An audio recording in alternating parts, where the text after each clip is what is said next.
भगवान भोलेनाथ का हुआ है विवाह। बोले महाराज अब होते हैं ब्याह। विवाह में और ब्याह में बड़ा अंतर है। का विवाह वो है जिसमें चारों तरफ से बाह बाह हो, दूल्हा भी बाह बाह, बाराती भी बाह बाह, और बोले महाराज स्वागत सत्कार भी किया बाह बाह, समधी भी बाह बाह, नगरी की सजावट भी बाह बाह।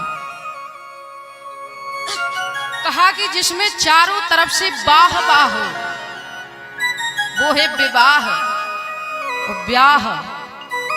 बोले बेटी के बाप के हृदय से निकल जाए आह वो है ब्याह। इतना दहेज लिया कि बेटी के बाप से आह निकल पड़ी। महीनों से तैयारियां कर रहे हैं, जब से बेटी हुई है तब से ही तैयारियां कर रहे हैं, लेकिन देखो तो सही महाराज इतना दहेज के हृदय से आह निकल पड़ी।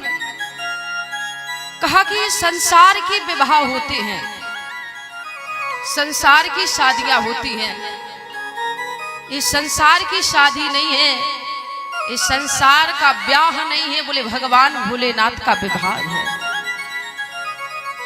और मैं तो एक बात कहती हूं, यदि भगवान की कृपा से आपके पास संपत्ति है, आपके पास धन दौलत ऐश्वर्य आदि है, तो आप विवाह कीजिए भगवान श्री राम के जैसा। और यदि आपके घर में गरीबी है, विपन्नता है, तो आप विवाह कीजिए भगवान शंकर के जैसा। 1 रुपए भी नहीं लगेगा महाराज, दुल्हन घर में आ जाएगी। कहा कि ऐसा विवाह भगवान शंकर का। हिमांचल राजा के घर में मैया पार्वती ने जन्म लिया है। और कहा कि महाराज कौन नहीं जानता है कि जगदम्बा है। जिस समय छोटी सी मैया पार्वती ने जन्म लिया, छोटी सी जगदम्बा ने, भवानी ने जन्म लिया, बड़े बड़े पर्वत आज आकर के बोले हिमांचल की नगरी में आ रुके हैं। आज मानो नदियां हिमांचल नगरी में ठहराव चाहती हैं। आज सारी नगरी की सजावट बड़ी सुंदर है। पक्षी कलरव कर रहे हैं चारों तरफ। बोले महाराज वृक्षों में पुष्प, पौधों में पुष्प आदि खिले हुए हैं, गुंजार हो रहा है। देवर्षि नारद ने सोचा कि जगदम्बा ने जन्म लिया है, और मन में विचार किया। संत साधक देवताओं में से श्री देवर्षि नारद को मीडिया कर्मी कहते हैं। बोले इनका काम है समाचार इधर से इधर लाना और इधर से इधर लाना। और आज श्री देवर्षि नारद चले, गोस्वामी ने लिखा, बोली सुना कि नारद समाचार सब पाए, नारद समाचार सब पाए, नारद समाचार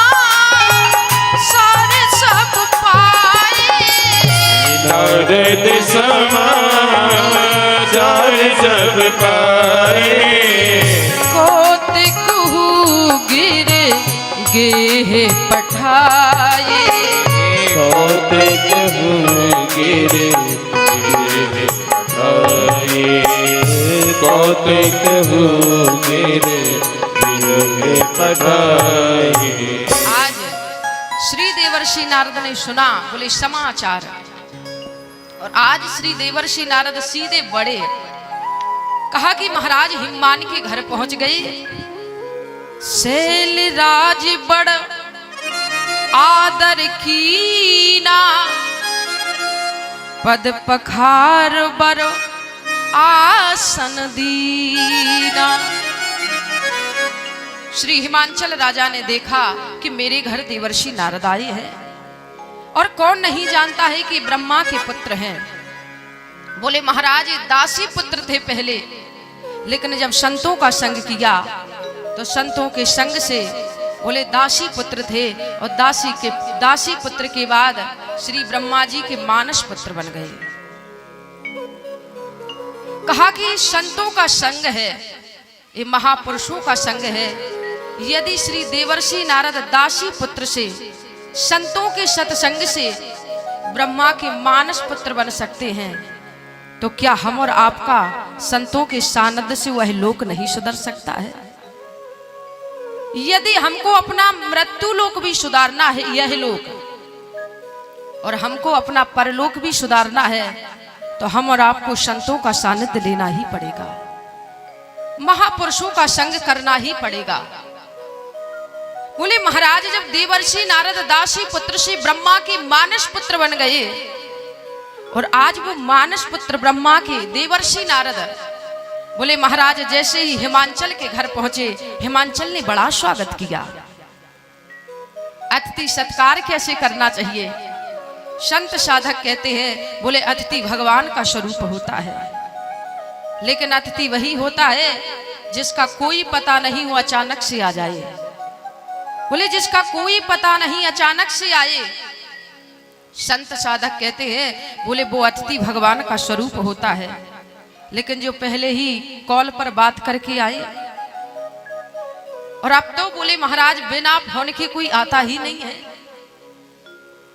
श्री देवर्षि नारद अचानक पहुंचे, बड़ा आदर किया, सम्मान किया, चरणों का प्रक्षालन किया, चरणों को धोया, बार बार अपने सौभाग्य की सराहना करने लगे। पता नहीं कितने जन्मों के पुण्य उदय हुए हैं नारद कि आप मेरे घर आए हैं। और अतिथि का सत्कार हमें ऐसे करना चाहिए, ऐसे करना चाहिए कि यदि अतिथि हमारे घर एक बार आए तो दोबारा उसका मन करे। आप बुलाने के लिए जाएं तो उसका मन करे कि भैया बड़ा भाव है उसके अंदर। और यदि आपने केवल फॉर्मेलिटी की तो वो एक बार तो आ जाएगा, दूसरी बार कहेगा भैया समय नहीं है। बोले महाराज श्री देवर्षि नारद का हिमवान ने स्वागत, सम्मान, सत्कार, चरणों का प्रक्षालन किया, भोजन करवाया, चरणों में प्रणाम किया, और उसके बाद बोले महाराज उनकी पत्नी मैना ने प्रणाम किया। शास्त्र कहता है, नीति शास्त्र, अभिवादन शीलस्य नित्यम वृद्धोपसेवना चत्वार तस्य वर्धन्ते आयुर्विद्या यशो बलम। बोले जो बड़ों के चरणों में प्रणाम करते हैं, जो बड़ों के चरणों में झुकते हैं, उनकी चार चीजें बढ़ती हैं, आयुर विद्या यशो बलम। आयु भी बढ़ती है, विद्या भी बढ़ती है, यश भी बढ़ता है, और बल भी बढ़ता है। पहले जब व्यक्ति प्रणाम करते थे तो साष्टांग दंडवत प्रणाम करते थे। महाराज जमाना बदला, दोनों हाथों से प्रणाम करने लगे। उसके बाद समय और गया, एक हाथ से प्रणाम करने लगे। बोले समय और चला, अब तो पैरों तक, चरणों तक जाते ही नहीं है, केवल घुटनों पर प्रणाम करते हैं, और ऐसा लगता है जैसे कोई एहसान कर रहे हो। लेकिन नहीं, नीति शास्त्र कहता है, बोले जो बड़ों के चरणों में प्रणाम करते हैं ना, उसमें लाभ तुम्हारा है। चार चीजें बढ़ती हैं, बोले आयु भी बढ़ती है, विद्या भी बढ़ती है, यश भी बढ़ता है, और बल भी बढ़ता है। एक संत तो कह रहे थे, बोले झुकते वही है जिनमें जान होती है, झुकते वही है जिनमें जान होती है, और अकड़ना तो मुर्दों की पहचान होती है। बोले सूक्ष्म काष्ठान नमंती कदाचना, नमंती फलनो वृक्षा नमंती गुणनो जना। आप कभी हरे भरे वृक्ष को देखें, उसमें लाखों पत्ते होते हैं, उसमें लाखों पुष्प होते हैं, उसमें लाखों फल होते हैं।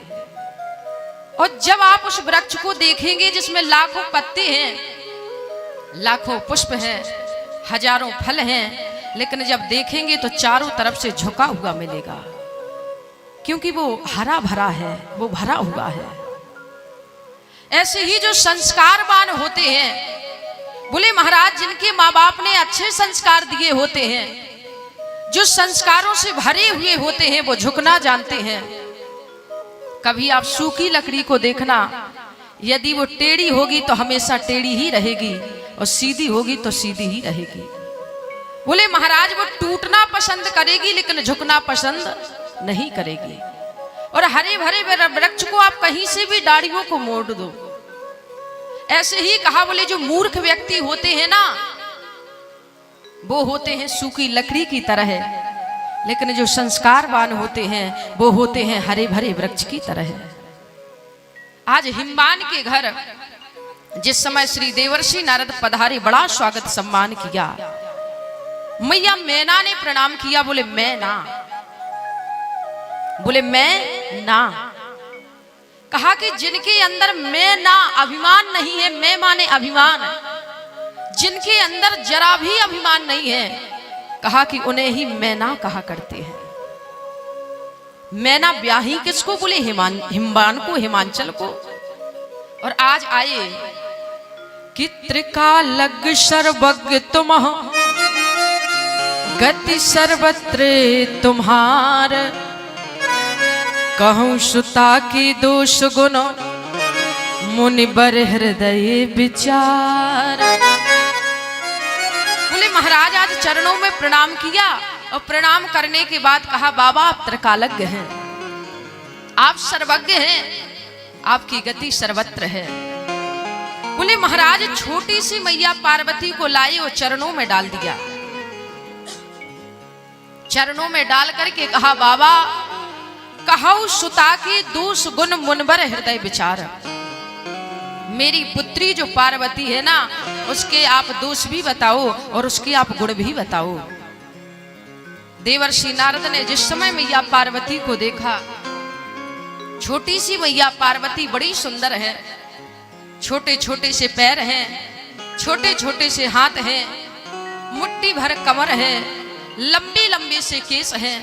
बोले महाराज बिंबाल जैसे ओठ हैं, बड़े लंबे लंबे से केस, बड़े बड़े नेत्र, शंख जैसी ग्रीवा। आज जिस समय मैया पार्वती के सौंदर्य को देखा, मन ही मन श्री देवर्षि नारद ने प्रणाम किया। कौन नहीं जानता मां आप जगदम्बा हैं, आप जन्म लेकर के आई हैं। और देखो तो सही, हिमवान का तो मानव जन्म आपने सफल कर दिया। जिन्हें पत्थर कहा, बोले महाराज उन पत्थर के घर में पार्वती जगदम्बा जन्म लेकर के आई। आज चरणों में प्रणाम किया। प्रणाम करने के बाद कहा बाबा मेरी पुत्री जो है इसके गुण भी बताओ और इसके दोष भी बताओ। जिस समय देखा मैया को, और मैया को देख करके कहा, श्री गोस्वामी तुलसीदास जी महाराज ने लिखा कि सब लक्षण संपन्न कुमारी, सब लक्षण संपन्न कुमारी, सब लक्षण संपन्न कुमारी, सब लक्षण संपन्न कुमारी, हो यही संतत पियहि प्यारी, हो ये संतत पियहि प्यारी, हो ये संतत पियहि प्यारी। आज राजा हिमांचल चरणों में बैठे थे, मैया मैना बैठी थी, और मैया पार्वती को देख करके श्री देवर्षि नारद ने कहा बाबा राजा हिमवान तुम्हारी पुत्री सब लक्षणों से संपन्न है, और केवल लक्षणी नहीं सुलक्षणी है। पता है ये अपने पति को बड़ी प्यारी होगी। संसार की स्त्रियां वरदान मांगने के लिए जाएंगी और कहेंगी मां जैसी आपकी जोड़ी बनी है ना, ऐसी ही मेरी जोड़ी बन जाए। ये अपने पति के लिए प्राणों के समान प्रिय होगी। और आज मुस्कुराते हुए कहा पता है हिमवान इनका नाम होगा उमा, इनका नाम होगा अंबिका, इनका नाम होगा भवानी। सब लक्षणों से सुलक्षणी होगी। तो आज हाथ जोड़ करके कहा कि मैंने केवल यह नहीं पूछा कि लक्षण बताओ, हमने यह भी पूछा है। बोले महाराज हमने केवल गुण ही नहीं पूछे, हमने दोष भी पूछे हैं। कहौ सुता के दोष गुण, मेरी पुत्री के दोष भी बताओ और गुण भी बताओ। और अभी तो आपने केवल और केवल गुण बताए हैं, दोष तो नहीं बताए। और बोले महाराज राजा हिमवान बैठे हैं। श्री देवर्षि नारद ने कहा किसल सुलक्षण सुता तुम्हारी, शैल सुलक्षण सुता तुम्हारी, शैल सुलक्षण सुता तुम्हारी, शैल सुलक्षण सुता तुम्हारी, सुनाहू जी आबे आबे गुण दो ही जारी, सुनाहू जी आबे आबे तुम्हारी जारी, सुनाहू जी आबे आबे तुम्हारी जारी। कहा कि यदि आपने दोष भी पूछे हैं तो इसमें 2-4 दोष भी है। कहा कि कौन से दोष हैं? जोगी जटिल अकाम मन, नगन अमंगल वेश, अस स्वामी यह कह मिलही, परी हस्ते असुरेख। कहा कि पता है मैना, पता है राजा हिम्मान, यदि तुमने अवगुण पूछे हैं ना तो तुम्हारी पुत्री में कोई अवगुण नहीं है, लेकिन तुम्हारी पुत्री को जो वर मिलेगा, जो दूल्हा मिलेगा, उसमें कुछ अवगुण है। क्या क्या अवगुण है? बोले जोगी होगा, जटाधारी होगा, जोगी जटिल अकाम मन, नगन अमंगल भेष। जोगी होगा, जटाधारी होगा, अकामी होगा, बोले निष्काम हृदय वाला होगा। बोले महाराज इतना ही नहीं, अस स्वामी यह कह मिले, परी हस्ते असरेक।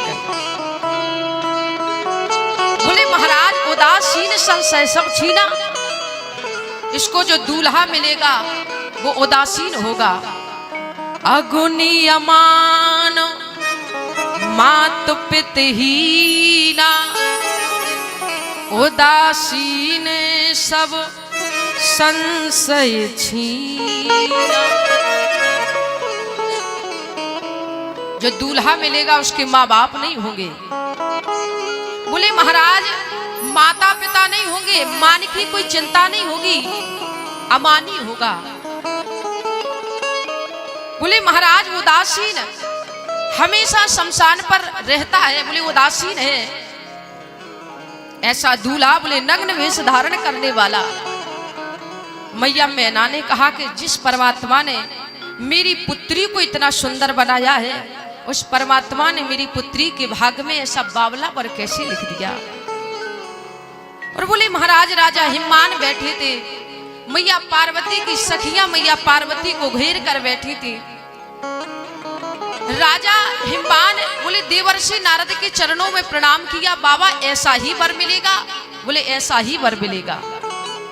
कि कह मुनीष हिमबंत सुनो, जो विधि लिखा लिलार, देव दनुज नर नाग मुनो, को न में तनहार। इसके भाग में यही लिखा। बोले महाराज ऐसा ही पति मिलेगा और कोई इसे मिटा नहीं सकता। तो कहा कि बाबा कोई तो उपाय होगा। तो कहा कि वर तो ऐसा ही मिलेगा, लेकिन जो दोष हमने बताए हैं ना, त्रिलोक में, सारे ब्रह्मांड में, सारे संसार में सब दोष भगवान शंकर में पाए जाते हैं। बोले भगवान शंकर ही जटाधारी हैं, भगवान शंकर ही अकामी हैं, निष्काम हृदय वाले हैं, और भगवान शंकर बोले माता पिता भी नहीं है, उदासीन है, शमशान पर रहा करते हैं, अपने रहने के लिए एक झोपड़ी एक मकान तक नहीं बनाया। यदि तुम्हारी पुत्री भगवान शंकर के लिए तपस्या करती है और यदि भगवान भोलेनाथ उसे पति के रूप में मिलते हैं ना, तो पता है राजा हिम्मान वो समर्थ हैं, और सामर्थ्यवान व्यक्ति को कोई दोष नहीं देता। बोले महाराज सबको पता है कि भगवान शंकर क्षीर सागर में शेष शैया पर शयन करते हैं, लेकिन उसके बाद भी कोई ब्राह्मण दोष नहीं देता। बोले स्तुति किया करते हैं, त्राहिमाम त्राहिमाम कहा करते हैं। बोले कारण क्या है? कहा कि कारण सिर्फ इतना सा है कि वो समर्थ है। सबको पता है कि गंगा जी में शुभ जल भी जाता है, गंगा जी में अशुभ जल भी जाता है, उसके बाद भी कोई गंगा को दोष नहीं देता। कारण क्या है? बोले वो समर्थ है। सबको पता है महाराज के दिल्ली का सारी गंदी नालियां, सारा गंगा जल वृंदावन की यमुना में जा रहा है, लेकिन उसके बाद भी कोई यमुना को दोष नहीं देता। बोले सब जाते हैं और उन्हें लगता है कि जैसे हम भक्ति में स्नान कर रहे हो, भक्ति में डुबकी लगा रहे हो। बोले महाराज यमुना भक्ति है। बोले कोई दोष नहीं देता, सब स्नान करते हैं और ऐसा लगता है जैसे आज मैंने भक्ति का सहारा लिया हो। कहा कि दोष इसलिए नहीं देते क्योंकि यमुना सामर्थ्यवान है। सबको पता है कि चंद्र देवता सब प्रकार के रसों का भक्षण करते हैं, उसके बाद भी चंद्र देवता को कोई दोष नहीं देता। सबको पता है कि अग्नि देवता अच्छे बुरे सभी प्रकार के रसों का भक्षण करते हैं, उसके बाद भी कोई अग्नि देवता को दोष नहीं देता। कारण बोले वो सामर्थ्यवान है। और सरल कर दे, यदि बड़ा व्यक्ति आकर के जमीन पर बैठ जाए तो लोग कहते हैं उसका बड़प्पन है, और यदि गरीब आकर के जमीन पर बैठ जाए तो लोग कहते हैं उसकी औकात है। आप कहो तो और सरल कर दे, यदि बड़े आदमी का व्यक्ति फटा हुआ पैंट पहनकर निकल जाए तो लोग कहते हैं कि फैशन है। यदि गरीब व्यक्ति का बेटा फटा हुआ पैंट पहनकर निकल जाए तो लोग कहते हैं होगा नहीं, गरीब है। बोले महाराज यदि बड़े आदमी का बेटा फटा हुआ पैंट पहने तो फैशन है, गरीब आदमी का व्यक्ति बेटा फटा हुआ पैंट पहनकर निकले तो होगा नहीं। कहा कारण? बोले वो सामर्थ्यवान है। और गोस्वामी ने लिख दिया कि समरथ कहूं नहीं दोष गुसाई, समरथ को नहीं दोष गुसाई, समरथ कहूं नहीं दोष गुसाई, समरथ को नहीं दोष गुसाई, समरथ कहूं नहीं दोष गुसाई, समरथ को नहीं दोष गुसाई, रवि पाहबा के सुर सर की नाई, सीता राम राम राम, राजा राम राम राम, सीता राम राम राम, राजा राम राम राम।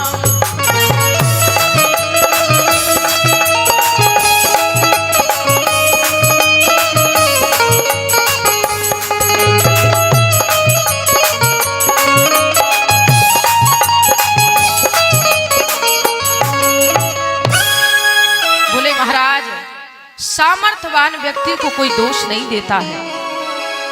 यदि आप गंगा जी में जाएं और गंगा जी में जाकर के स्नान करें, आपके पास में एक श्वान आया और आपके पास से ही श्वान ने भी डुबकी लगा दी। बोले महाराज जिस गंगा में जिस स्थान पर जहां आपने डुबकी लगाई